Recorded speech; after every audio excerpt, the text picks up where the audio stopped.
Guys, இப்போ பார்த்தீங்கன்னா match number 48 Mumbai Indians vs Lucknow super giants எங்கே நடக்குன்னா லக்னோக்கு நடக்குது. இது மும்பைக்கு வந்து முக்கியமான மேட்ச். இதை விட்டுட்டாங்கன்னா கண்டிப்பாக இவங்க வந்து இதை பிளே ஆஃப்லோடைய சான்ஸ் கண்டிப்பாக இவங்களை விட்டு கண்டிப்பாக போனது வந்து உறுதியாயிரும். ஸோ இந்த மேட்சோடைய ஃபுல் அனலைசிஸ் பிளேயர்ஸ் எப்படி உள்ளே வருவாங்கங்கிறது வீடியோவில் கொடுத்துருக்குறோம். வீடியோவை ஸ்கிப் பண்ணாமல் பாருங்கள். டெலிகிராம் லிங்க் இருக்குது, உங்களுக்கு அங்கே ஜாயின் பண்ணாலும் ஜாயின் பண்ணிக்கிடுங்க. அங்கே உங்கள் ஐடியாவனாலும் நீங்கள் ஷேர் பண்ணிக்கலாம். தேங்க்யூ.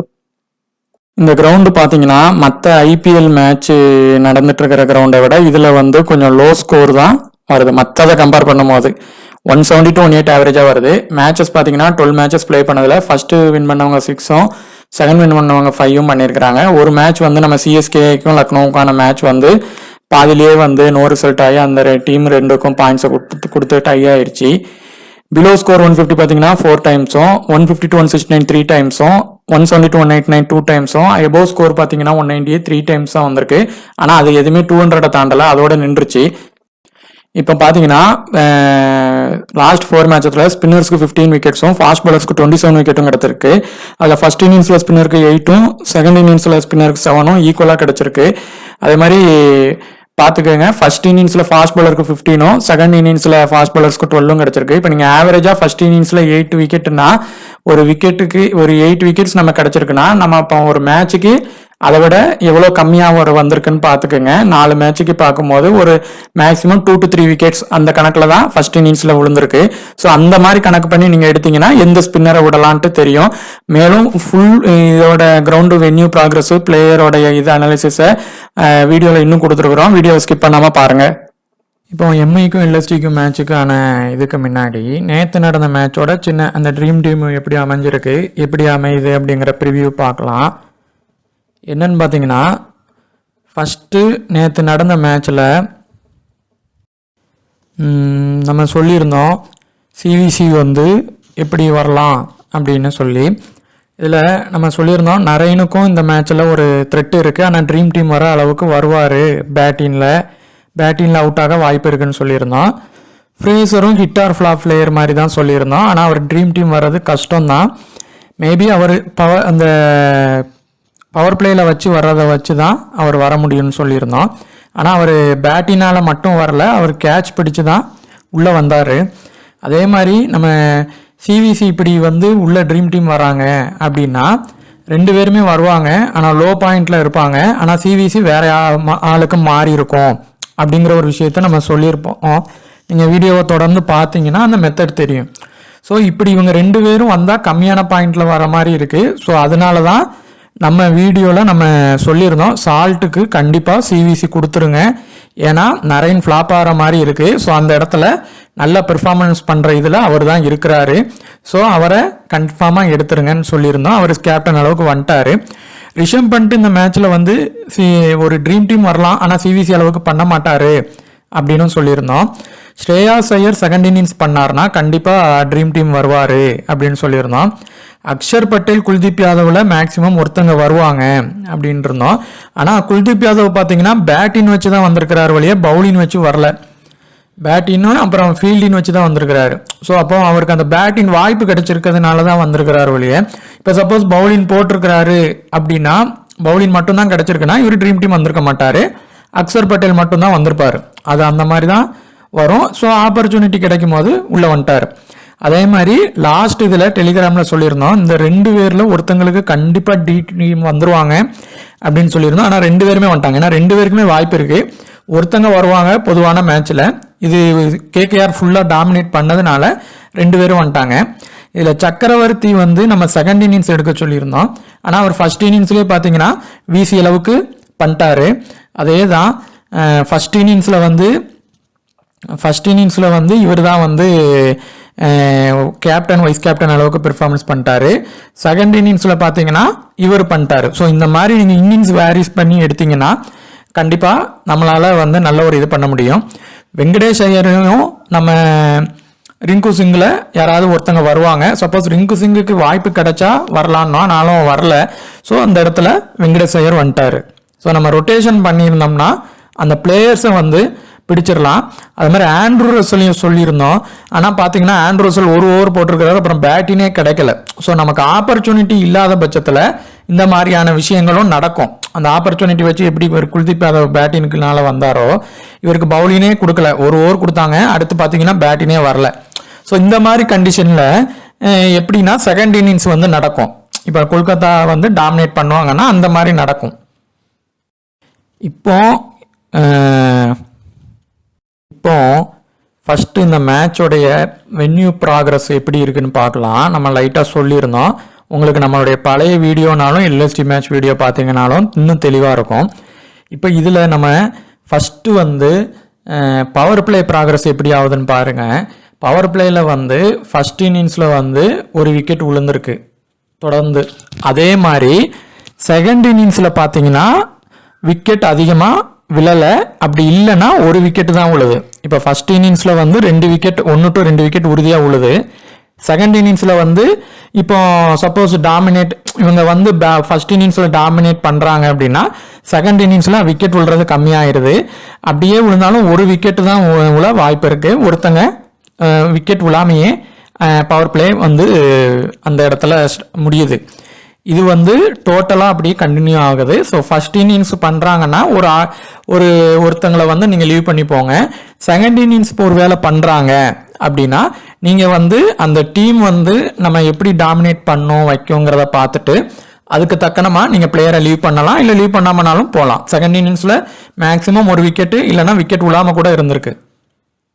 இப்போ இன்னொன்று பார்த்தீங்கன்னா இவங்களுடைய ஹெட் டு ஹெட் ஸ்டாட்ஸ் பார்த்தீங்கன்னா ஹெட் டு ஹெட்டில் நம்ம லக்னோ வந்து 3 மேட்ச் வின் பண்ணியிருக்கிறாங்க, எம்ஐ வந்து 1 மேட்ச் வின் பண்ணியிருக்கிறாங்க. அதே மாதிரி இந்த கிரவுண்டில் பார்த்தீங்கன்னா லக்னோ தான் 1 மேட்ச் வின் பண்ணியிருக்கிறாங்க. ஸோ இப்போ எம்ஐ வந்து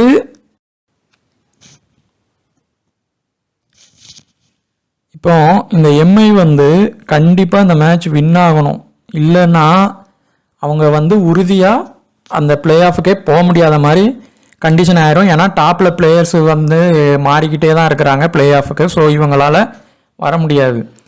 ஸோ இந்த மேட்ச்சில் பார்த்தீங்கன்னா எம்ஐக்கு வந்து மஸ்ட் வின்னால அவங்க கண்டிப்பாக ஹை ஸ்கோர் செட் பண்ணணும்னு இது பண்ணுவாங்க. இந்த கிரவுண்டோடைய ஆவரேஜ் ஸ்கோர் பார்த்தீங்கன்னா ஒரு 170 to 180 வர வாய்ப்பு அதிகமாக இருக்குது. அதுக்குள்ளே தான் வரும், அதுக்கு மேலே வருமாங்கிறது ஒரு டவுட்டு தான். அந்த ரேஞ்சு தான் வரும் இந்த கிரவுண்டை பொறுத்தவரை. ஏன்னா லாங் கிரவுண்டு ஹிட்டர்ஸ் மட்டும் நல்ல பெர்ஃபார்மன்ஸ் பண்ணுவாங்க. இதில் ஹை பெர்சன்டேஜ் கேப்டன் இப்போ வந்து கேஎல் ராகுல், இவர் வந்து விசி வந்து ரோஹித் சர்மா. இப்போ வர அப்படி தான் இருக்குது. மேபி அந்த ஃபர்ஸ்ட் பேட்டிங் செகண்ட் பேட்டிங் மாறுறப்போ கூட மாறலாம். அப்படி மாறலை அப்படின்னா இப்போ இந்த கிரெடிட்ல இருந்து கண்டிப்பாக ஒரு சிவிசி வர இந்த மேட்ச்சில் ஒரு வாய்ப்பு இருக்குது. ஏன்னா பவுலினுக்கு பும்ரா இருக்கிறாங்க, டாமினேட் பண்ணால் கூட அவர் உள்ளே வரலாம். அதே மாதிரி பேட்டினுக்கு ரோஹித் சர்மா சூரியகுமார் யாதவ் இருக்கிறாங்க, அவங்களும் உள்ளே வரலாம். கேஎல் ராகுல் வந்து இந்த மேட்ச் வந்து செகண்ட் இன்னிங்ஸ் பண்ணுறாரு அப்படின்னா வர்றது கஷ்டம்தான். ஃபர்ஸ்ட் இன்னிங்ஸ் பண்ணால் ஓரளவு உள்ளே வர்றதுக்கு ஒரு சின்ன வாய்ப்பு இருக்குது. ஸோ இந்த மாதிரி 9 கிரெடிட்டில் இருக்க வாய்ப்பு இருக்கிறதுனால இதில் ஒரு சிவிசி மேக்ஸிமம் வர வாய்ப்பு இருக்குது. கேஎல் ராகுல் பொறுத்தவரை head to head record, venue record எல்லாமே நல்லா தான் வச்சிருக்கிறாரு. இந்த கிரைட்டீரியாவில் உங்களுக்கு வந்து ஒரு ஸ்மால் லீக்ல வந்து கேப்டன் சாய்ஸுக்கு வந்து நல்ல ஒரு பிக்காக தான் இருப்பார் இவங்க கூட விளையாடும் போது. ஆனால் லாஸ்ட்டில் வந்து கேப்டன் வரைக்கும் பெர்ஃபார்மன்ஸ் பண்ணிட்டாரு. இவருக்கு த்ரெட்டுன்னு பார்த்தீங்கன்னா பும்ரா, சாவ்லாவுக்கு வந்து முதல்ல ஓவர் கொடுப்பாங்களாங்கிறது ஒரு டவுட்டு தான். ஆனால் பும்ரா போடுவார். ஃபஸ்ட்டே அந்த பிச்சு பவுலிங்க்கு சப்போர்ட் பண்ணுற மாதிரியான கண்டிஷனில் அமைஞ்சிருந்ததுன்னா இவர் அவுட் ஆக்கிடுவாங்க, பும்ரா வந்து அவுட் ஆக்குவார். அப்படி இல்லைன்னா தான் இவர் உள்ளே வர்றதுக்கு ஒரு வாய்ப்பு. ஸோ இந்த மேட்ச் இவர் வந்து ஒரு ஹிட் ஆர் ஃப்ளாப் பிளேயர் கண்டிஷனில் நம்ம கேஎல் ராகுல் இருக்கார். இது கொடுத்து நீங்கள் எல்எஸ்ஜி வின் ஆகிற டீமில் ட்ரை பண்ணி பாருங்கள். அடுத்து பார்த்தீங்கன்னா ரோஹித் சர்மா வந்து த்ரெட்டு இருக்குது. ரோஹித் சர்மா வந்து எப்போவுமே தெரியும், அவர் ஒரு international level player. World cup வந்துட்டுருக்கு, அவரோட ஆட்டத்தை வந்து எல்லாரும் பார்த்துட்ருக்குறாங்க. அவர் கேப்டனாகவே அந்த இதுலேயும் இது பண்ணுறதுனால அவருடைய பங்களிப்பு அதிகமாக பண்ணணுன்ட்டு நினைப்பார். என்னென்னா இவருக்கு வந்து பெரிய அளவுக்கு த்ரெட்டு யாருக்கிட்ட இருக்குன்னா மார்க்கஸ் ஸ்டாய்னிஸு, அதே மாதிரி மேட் ஹென்ரி. இந்த மேட் ஹென்ரி பவர் பிளேயில் போடுவார். ஆனால் ரோஹித் சர்மா இந்த கிரவுண்டில் ஒரு செஞ்சுரி அடிச்சிருக்கிறாங்க. இந்த கிரவுண்டில் செஞ்சுரி அடிக்கிறது அவ்வளோ ஈஸியான இது கிடையாது. ஆனால் இவரை பண்ணியிருக்கிறாரு. ஸோ இவரை வந்து நீங்கள் சேஃப் பிக்காக கூட நீங்கள் எடுத்துக்கலாம். ஆனால் த்ரெட்டு இருக்குது. எப்படின்னா இவருக்கும் இருக்குது, இசான் கிஷனுக்கும் சேர்ந்தாப்புல இருக்குது. ஸோ 2 பேருக்கும் இருக்கும்போது 2 பேரும் ஒன்று அவுட் ஆகி வெளியே போவாங்க. அப்படி இல்லைன்னா ஒருத்தங்க, இப்போ இசான் கிஷன் அவுட் ஆனால் ரோஹித் சர்மா அதில் பெர்ஃபார்மன்ஸ் பண்ணி போயிடுவாங்க. இந்த மாதிரி அமையும். ஸோ நம்ம இதில் வந்து நல்ல இதாக பார்த்தா சூரியகுமார் யாதவை வந்து நீங்கள் ட்ரை பண்ணலாம். ஆனால் சிவிசி அளவுக்கு இந்த மேட்ச் பண்ணுவாரா அப்படிங்கிறத நம்ம லாஸ்ட்டு சொல்கிறோம். வாய்ப்பு ஆனால் இருக்குது. அவர் ரவி பிஷ்னாய் பாலில் தான் அதிகமாக அவுட் ஆகிருக்கிறாரு. மற்றபடி நல்லா மற்றவங்க பிளேயர்ஸ் கூடலாம் நல்லா ப்ளே பண்ணியிருக்கிறாரு. ஸோ இப்போ இதில் நல்ல ஒரு சேஃபான பிக்குனா ரோஹித் சர்மா, கேஎல் ராகுலை வந்து நம்ம ஹிட் ஆர் ஃப்ளாப் கண்டிஷனில் சொல்லியிருக்கோம். அதை வந்து நீங்கள் வின்னாகிற டீமில் எடுத்து கொண்டு போங்க. பும்ரா சூரியகுமார் யாதவில் நீங்கள் வந்து ஒருத்தங்களை எடுங்க. இப்போ நீங்கள் சூரியகுமார் யாதவை எடுத்தீங்கன்னா இஷான் கிஷனை விட்டுருங்க. இஷான் கிஷனை விட்டீங்கன்னா சூரியகுமார் யாதவை எடுத்துக்கோங்க. இப்போ இந்த குவிண்டன் டிகாக், நிக்லஸ் பூரான் இவங்க 2 பேருமே பார்த்தீங்கன்னா இந்த மேட்ச்சில் வந்து இவங்களுடைய ரெக்கார்டுன்னு பொறுத்தவரை, ஸோ இப்போ இதில் பார்த்தீங்கன்னா டிகாக்கு வந்து யார்கிட்டலாம் பெரிய அளவுக்கு த்ரெட் இருக்குன்னா ஜஸ்பிரீத் பும்ரா, அப்புறம் பார்த்தீங்கன்னா சாவ்லா, அதுக்கப்புறம் இந்த எல்வுட்டு இப்போ டீமில் சேர்த்துருக்குறாங்க. எல்வுட்டு, பும்ரா, இந்த மாதிரி ஆள்கிட்ட நிறைய 3-4 த்ரெட் இருக்குது. ஸோ இப்போ நம்ம பார்த்தீங்கன்னா பும்ரா வந்து இந்த மேட்சோடைய மஸ்ட் பிக்காக இருப்பார். இவர் நல்லா பவுலிங் போட்டு டாமினேட் பண்ணுறது பட்சத்தில் மட்டும்தான் எம்ஐ வந்து வின் ஆக முடியும். ஏன்னா மற்றவங்க பவுலிங் வந்து கம்மியாக இருக்குது. ஸோ அப்படி அவர் பவுலிங் பண்ணுறாரு அப்படின்னா இந்த டிகாக்கு, கேஎல் ராகுல்லாம் அவுட் ஆயிடுவாங்க. அதுக்கப்புறம் வர பேட்ஸ்மேன் மட்டும்தான் பெர்ஃபார்மன்ஸ் பண்ணுவாங்க. ஸோ இப்போ நம்ம பூரான் வந்து கொஞ்சம் டைம் எடுத்து வருவார். ஆனால் டிகாக்கு இருக்கும்போது கண்டிப்பாக பும்ரா எல்வுட் போடுவாங்க. அதில் அவுட் ஆக இவர் நிறைய வாய்ப்பு இருக்குது. ஸோ இவரை வந்து லீவ் பண்ணிவிட்டு நீங்கள் பூரான் எடுத்துக்கோங்க. கோட்ஸே டீமில் இருக்கிற மாதிரி தெரியல. ஸோ இந்த இதில் இருந்து ஒருத்தரை நீங்கள் எடுத்தாலே போதும். டிகாக் அப்படி எடுக்கிறீங்க அப்படின்னா கேஎல் ராகுலை விட்டுட்டு வேணால் எடுத்து பாருங்க. ஆனால் கேஎல் ராகுலை விட டிகாக்கு தான் த்ரெட் அதிகமாக இருக்குது. அதே மாதிரி இஷான் கிஷன் எப்படின்னா நீங்கள் எம்ஐ வின் ஆகிற மேட்ச்சில் இவரை நீங்கள் மஸ்ட்டாக எடுத்துக்கோங்க. ஏன் அப்படின்னா இவருக்கு த்ரெட்ஸு இருக்குது. ஆனால் இவர் இந்த கிரவுண்டில் வந்து ரெக்கார்டு நல்லா வச்சிருக்கிறாரு. இவருக்கு அந்த கிரவுண்டு கொஞ்சம் செட் ஆகிருக்கு. ஆனால் பிளேயர் இடையே யாருக்கிட்டலாம் த்ரெட் இருக்குன்னா ரவி பிஷ்னாயி, அதே மாதிரி பார்த்தீங்கன்னா மார்க்கஸ் டாய்னஸு, அதே மாதிரி பார்த்தீங்கன்னா யாஷ் தாக்கூர், அமித் மிஸ்ரா கிட்ட தான் நிறைய இருக்குது. அமித் மிஸ்ரா கிட்ட தான் இவங்க 2 பேர்கிட்டையுமே இருக்குது. ஆனால் ரோஹித் சர்மா அமித் மிஸ்ரா பால்லாம் அடிக்க வாய்ப்பு இருக்குது. ஆனால் இவர் அடிப்பாராங்கிறது ஒரு சின்ன டவுட்டு தான். ஆனால் ஒரு ஒரு ஒரு சின்ன ஒரு விஷயம், ஏன்னா அவர் வென்யூவில் நல்லா ப்ளே பண்ணியிருக்கிறாரு. ஸோ இவர் வந்து பண்ண ஒரு சின்ன ஒரு வாய்ப்பு இருக்குது. ஸோ இவர் டாப் ஆர்டரில் வந்து இப்போ சப்போஸ் ஃபஸ்ட்டு பேட்டிங் பிடிக்கிறாங்கன்னா நீங்கள் இஷான் கிஷன், ரோஹித் சர்மாவில் ஒருத்தரை நீங்கள் வந்து எடுத்தால் போதும். இப்போ இதே எம்ஐ செகண்ட் பேட்டிங் பிடிக்குதுன்னா நீங்கள் மேக்ஸிமம் 2 பேரை வச்சுட்டு போகலாம். ஏன்னா பவர் பிளேல கொஞ்சம் விக்கெட் விழலை, கொஞ்சம் அவங்க வந்து இன்னிங்ஸை வேகமாக ஸ்டார்ட் பண்ணுற பட்சத்தில் அதுக்கப்புறம் தான் விக்கெட் விழுது. ஸோ இஷான் கிஷன் ட்ரீம் டீமாவது வர நிறைய வாய்ப்பு இருக்குது. அதே மாதிரி திலக் வர்மாக்கு வந்து சேசிங் பண்ணுறாருன்னா இந்த கிரவுண்டில் மஸ்ட்டாக நீங்கள் எடுத்து ஒரு விசி கொடுத்து கூட ட்ரை பண்ணி பாருங்கள். அப்படி இல்லை ஃபர்ஸ்ட் பேட்டிங் தான் பண்ணுறாரு அப்படின்னா டீமில் எடுங்க. ஆனால் விசி அளவுக்கு வருவாராங்கிறது ஒரு டவுட்டு, கொஞ்சம் கஷ்டம் தான் அவர். ஆனால் ட்ரீம் டீம் வர வாய்ப்பு. இப்போ ஸ்டாய்னிஸ், பாண்டியா, பிஷ்னாய் இந்த இதில் 2 பேரும் வர வாய்ப்பு. நம்ம எப்படி எடுக்கலாம்னு சொல்லியிருக்கிறோம். இவரை வந்து செகண்ட் இன்னிங்ஸுக்கு மேக்ஸிமம் ட்ரை பண்ணுங்க. இவரை போத் இன்னிங்ஸ்னாலும் நீங்கள் ட்ரை பண்ணலாம். ஆனால் விசி அளவுக்கு பண்ணுவாராங்கிறது ஒரு டவுட்டு தான். நம்ம கடைசியில் இன்னும் கொஞ்சம் நம்ம டெலிகிராம் இதில் நம்ம இன்னும் ஃபுல்லாக லாஸ்ட்டில் வந்து சொல்லுவோம் அவர் எப்படி வருவார் அப்படின்ட்டு. ஸ்டாய்னிஸ் வந்து பும்ரா பாலில் அவுட் ஆக அதிக வாய்ப்பு இருக்குது. இப்போ ஸ்டாய்னிஸ் போடுற நேரத்தில் பும்ரா வந்து ஒரு பால் போட்டாருன்னா ஒரு ஓவர் கண்டினியூஸாக 2 ஓவர் போடும் போது அவர் அவுட் ஆக வாய்ப்பு இருக்குது. அதே மாதிரி கார்ட்ஸே இருந்தாலும் அவுட் ஆக வாய்ப்பு இருக்குது. அதுக்கப்புறம் எல்வுட்டு ஸோ இருந்தால் ஒரு அவுட் ஆக வாய்ப்பு இருக்குது. ஆனால் இவங்க எல்லாருமே ஸ்டாய்னிஸ் வந்து இப்போ பவர் பிளேக்குள்ளே வந்தால் தான் வருவோம். ஆனால் அவர் அப்படி வரமாட்டார், கொஞ்சம் டைம் எடுத்து தான் வர்றதுனால ஸ்டாய்னிஸை ட்ரை பண்ணி பாருங்கள்.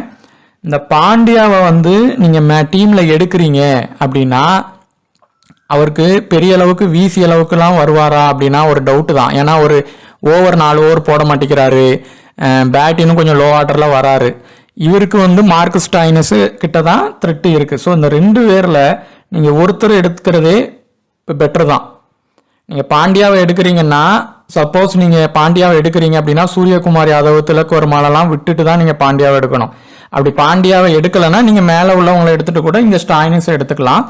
பிஷ்னாயை ரொட்டேஷன் பண்ணி பாருங்கள். ஆனால் இந்த பிச்சில் இப்போ அவரால் சரியாக பெர்ஃபார்மன்ஸ் பண்ண முடியல. ஸோ அதனால செகண்ட் இன்னிங்ஸ்க்கு வேணால் ட்ரை பண்ணுங்க, இல்லைனா அவரை டீமில் இருந்து லீவ் பண்ணிட்டு போயிருங்க. ஆனால் இதில் பாண்டியாவை வேணால் ட்ரை பண்ணி பாருங்க. இந்த எம்ஐ ஜெயிக்க வேண்டிய கட்டாயம் இருக்கிறதுனால இந்த இதில் வேணால் ஒரு டீமில் கட்டாயமாக ட்ரை பண்ணிடுங்க. ஆனால் இப்போ இந்த மேட்ச்சில் இந்த இதில் இருந்து யாஷ் தாக்கூர் வந்தாருன்னா அவர் அப்படியே எடுத்துக்கலாம். ஆனால் சப்போஸ் நவீன் உலோக் உள்ள வராரு அப்படின்னா நவீன் உலோக்கு மெயின் பிக்கு. ஏன் அப்படின்னா இந்த நவீன் உலோக் வந்து மும்பை இந்தியன்ஸ் கூட நல்லா பவுலிங் போடுவார். அவருடைய இது கண்டெயின் பண்ணுவார், விக்கெட் எடுப்பார், கொஞ்சம் அந்த மாதிரி பவுலிங் அந்த பிச்சுக்கு அவருக்கு சப்போர்ட் ஆகும். ஸோ நவீன் உலோக்கு வந்து எடுத்துகிட்டு வராங்க புதுசாக அப்படின்னா நீங்கள் யாஷ் தாக்கூருக்கு பதிலாக நவீன் உலோக் எடுத்துக்கலாம். இந்த மேட்ச்சு சாவ்லாவை ட்ரை பண்ணுங்க. சாவ்லா கிட்ட பிளேயர்ஸ் அடியே த்ரெட்டு இருக்கு. இந்த மேட்சுக்கு கொஞ்சம் சப்போர்ட் ஆகும். ஸோ சாவ்லாவை எடுத்துருங்க. இந்த இதில் இருந்து மேக்சிமம் 2 பேர், 5 பேரில் மேக்சிமம் 3 பேர் எடுக்கலாம். நீங்கள் ஒன்று நவீன் உலோக்கு, அப்படி இல்லைன்னா வரலை அப்படின்னா வந்தால் நவீன் உலோக், வரலைன்னா யாஷ் தாக்கூர், சாவ்லா. அதே மாதிரி ஸ்டாயினிஸ் எடுத்திருந்தீங்கன்னா பாண்டியா எடுக்க வேண்டாம். சப்போஸ் பாண்டியா கொஞ்சம் லோ பெர்சன்டேஜில் தான் இருக்கிறாருன்னா வேணால் ட்ரை பண்ணி பாருங்கள். அடுத்து தீபக் கூட கொஞ்சம் அந்த கிரவுண்டில் நல்லா வராரு. வதேரா வந்து நல்ல ஒரு பேட்ஸ்மேன் தான், ஸ்பின்னும் நல்லா விளையாடுவார், ஃபாஸ்ட் பவுலர் நல்லா விளையாடுவார். கொஞ்சம் அந்த லெஃப்ட் ஹேண்ட் பவுலர்கிட்ட கொஞ்சம் ஒரு த்ரெட்டு இருந்தாலும் அவர் நல்லா பண்ணுவார். ஸோ சப்போஸ் டாப் ஆர்டர் போயிட்டா கூட இவர் பண்ணுவார். இந்த மேட்ச் பண்ண ஒரு வாய்ப்பு இருக்குது. வதேரா, திலக் வர்மால ஒருத்தங்களை நீங்கள் எடுத்தால் போதும். மேட் ஹென்ரி, எம்கானில் ஒருத்தங்களை எடுத்து பாருங்கள். இதில் மேக்சிமம் உள்ள யார் வர வாய்ப்பு இருக்குன்னா மேட் ஹென்ரி பவர் பிளேயில் போடுவார். ஆனால் விக்கெட் எடுப்பாரா அப்படிங்கிறது ஒரு சில டவுட் இருக்குது. ஏன்னா அவர் பாலில் வந்து அந்த பிச்சு அந்த இதில் அடிக்கிறதுக்கு தான் நிறையா அடிக்கிறாங்க. ஸோ நீங்கள் எம்கானே ட்ரை பண்ணுங்கள். ஹூடா வந்து நீங்கள் வந்து எப்படி எடுக்கணும்னா எல்எஸ்டி இந்த மேட்ச் தோக்குது அப்படின்னா இவரை நீங்கள் எடுக்கலாம். அந்த மாதிரி எம்ஐக்கு சப்போர்ட் பண்ணுற டீமில் நீங்கள் எடுக்கலாம். இந்த எல்வுட்டை ஃபர்ஸ்ட் இன்னிங்ஸ் போடுறாரு அப்படின்னா எடுங்க. இவரை வந்து இம்பேக்ட் பிளேயராக தான் கொண்டு வருவாங்க. சப்போஸ் லக்னோவுக்கு வந்து இப்போ டாப் ஆர்டர் நிறைய ஃபெயிலியர் ஆகுதுன்னா பேட்டிங்கில் இம்பேக்ட் எடுப்பாங்க. அப்படி பவுலிங்கில் அமித் மிஸ்ராவை கொண்டு வருவாங்க. ஏன்னா ரோஹித் சர்மா, சூரியகுமார் யாதவ் அவுட் ஆக்குறதுக்கான இது அவருக்கு இருக்குது. ஆனாலும் இந்த மேட்சை பொறுத்தவரை ரோஹித் சர்மா வந்து இவர் பாலில் அடிக்க தான் வாய்ப்பு இருக்குது. ஸோ இவரை வந்து நீங்கள் இம்பேக்டாக எடுக்கிறீங்கன்னா இப்போ இன்னொரு இம்பேக்டாக யாராவது ஒருத்தங்க இருப்பாங்க, அவங்கள நீங்கள் லீவ் பண்ணணும். ஆனால் இவரை கொண்டு வருவாங்களா அப்படின்னு பார்த்துக்குங்க. பதானியும் அதே மாதிரி தான். தீபக் கூட பதானியில் ஒருத்தங்களை எடுத்தால் போதும். அந்த இதில் லைனப்பில் பாருங்கள், லக்னோ தோக்குது அப்படின்னா அந்த பதானியை நீங்கள் எடுக்கலாம். பதானி இல்லைனா கூடாவில் ஒருத்தங்க, எல்லூடு துஷாரால ஒருத்தங்க. மேக்சிமம் எல்லூட ஃபஸ்ட்டு இதில் ட்ரை பண்ணி பாருங்கள். அப்படி இல்லை நீங்கள் துஷாரா எடுப்பீங்கன்னா துஷாராவையும் ஃபஸ்ட் இதில் ட்ரை பண்ணுங்கள். சிவிசி ஆப்ஷன் பார்த்தீங்கன்னா ரோஹித் சர்மாக்கு ஒரு சிவிசி கொடுக்கலாம். ரோஹித் சர்மாவுக்கு கொடுக்கும்போது கேஎல் ராகுலுக்கு விசி கொடுக்காதீங்க, 2 பேரும் வரமாட்டாங்க. கேஎல் ராகுலுக்கு ஒரு இது விசி இது ட்ரை பண்ணுங்க. ஆனால் இவர் ஹிட்டு இல்லைனா ஃப்ளாப் ஆயிடுவார். ஒன்றும் அடித்தா ஹிட் அடிப்பார், இல்லை கம்ப்ளீட்டாக ஃப்ளாப் ஆக தான் அதிக வாய்ப்பு இருக்குது. ஸோ பார்த்து எடுங்க. அவர் வென்யூ ரெக்கார்டு கெட்டு ரெக்கார்ட்லாம் நல்லா இருக்குன்னு தான் இருக்குது. ஆனால் ஃப்ளாப் ஆக அதிக வாய்ப்பு இருக்குது இந்த மேட்ச்சு. ரோஹித் சர்மா ஒரு சேஃப்டி சிவிசியில் இருப்பார். சூரியகுமார் யாதவும் அதே கண்டிஷன் தான், அடித்தா சிவிசி இல்லைனா கம்மியான பாயிண்டில் அவுட் ஆயிடுவார். இந்த 2 பேருக்கும் ரோஹித் சர்மா, சூரியகுமார் யாதவ் 2 பேருக்கும் சிவிசி கொடுத்துறாதீங்க. 2 பேரும் வரமாட்டாங்க, யாராவது ஒருத்தங்க வருவாங்க. ஆனால் ரோஹித் சர்மா, பும்ரா இவங்க வர வாய்ப்பு இருக்குது. 2 பேரும் ஒரே ஒரு மேட்ச் டைமில் கொடுத்து பாருங்கள். ஏன்னா இவர் பவுலிங்கில் டாமினேட் பண்ணுறாரு அப்படின்னா ரோஹித் சர்மா அடுத்த இன்னிங்ஸில் போய் ஒரு நல்ல பிளே பண்ணாருன்னா விசி அளவுக்கு வந்துடுவார்.